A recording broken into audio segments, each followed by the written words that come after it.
اگر کوئی شخص خواب کے اندر یہ دیکھے کہ اسے مسجد کے اندر کسی نے انگوٹھی دی ہے تو اس کی تعبیر یہ ہے کہ وہ شخص نیک، عابد اور زاہد ہوگا۔ اگر وہ شخص تاجر بھی ہے، تجارت کرتا ہے، کاروبار کرتا ہے، اس کی دکان ہے، تو اس کی تعبیر یہ ہے کہ اسے اس کی تجارت میں، اس کے کاروبار دکان میں بھی خوب نفع حاصل ہوگا۔ اور اگر کوئی شخص خواب کے اندر یہ دیکھے کہ اس نے اپنی انگوٹھی کو خود توڑ دیا ہے یا انگوٹھی ٹوٹ گئی ہے تو اس کی تعبیر یہ ہے کہ وہ اپنے اہل و عیال سے یا الگ ہوگا یا پھر اپنی بیوی کو وہ شخص طلاق دے گا۔ اور اگر کوئی شخص خواب کے اندر چاندی کی انگوٹھی دیکھے تو اس کی تعبیر یہ ہے کہ اسے خوب حلال رزق ملے گا،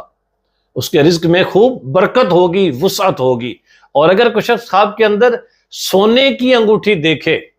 تو اس کی تعبیر یہ ہے کہ وہ حرام مال میں پڑے گا۔ اور اگر کسی شخص نے خواب کے اندر لوہے کی انگوٹھی کو دیکھا